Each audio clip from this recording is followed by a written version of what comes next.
नमस्कार मित्रांनो, झी मराठी वाहिनीवरती लक्ष्मी निवास नवी कोरी मालिका प्रेक्षकांच्या भेटीला आली आहे। या मालिकेमध्ये आपल्याला सर्व तगडे स्टार कास्ट पाहायला मिळत आहेत। मात्र या मालिकेमध्ये मंगळा हे पात्र प्रेक्षकांचे विशेष लक्ष वेधून घेताना दिसत आहे। तर आज आपण मंगलाची खरी जीवन कहाणी पाहूयात। मंगला हे पात्र साकारणारी अभिनेत्रीचं नाव हे स्वाती देवल असे आहे। स्वाती मूळची मुंबईमधली आहे।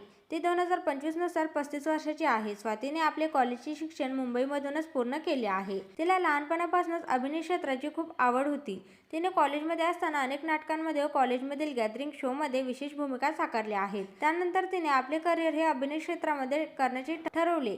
तिने अनेक मालिकांमध्ये मुख्य भूमिका देखील साकारल्या आहेत। त्याचबरोबर तिने आजपर्यंत मराठी मालिका, चित्रपट, नाटक अशा तिहेरी माध्यमातून भूमिका साकारल्या आहेत। स्वातीने आपल्या उत्तम अभिनयामधून चाहत्यांच्या मनामध्ये आपले हक्काचे स्थान निर्माण केले आहे। त्याचबरोबर स्वातीचा सोशल मीडियावरती देखील खूप मोठा चाहता वर्ग बनला आहे। स्वाती ही विवाहित असून तिच्या नवऱ्याचे नाव हे तुषार देवल असे आहे आणि त्याचबरोबर स्वातीला एक लहान मुलगा देखील आहे। स्वातीला आपण अनेक मालिकांमध्ये विशेष भूमिका साकारताना पाहिले आहे आणि आता ही लक्ष्मी निवास या मालिकेमध्ये मंगळा हे पात्र साकारत आहे। तर मित्रांनो, तुम्हाला लक्ष्मी निवास या मालिकेतील मंगळा म्हणजेच अभिनेत्री स्वाती देवलचा अभिनय कसा वाटतो हे आम्हाला कमेंट करून नक्की सांगा।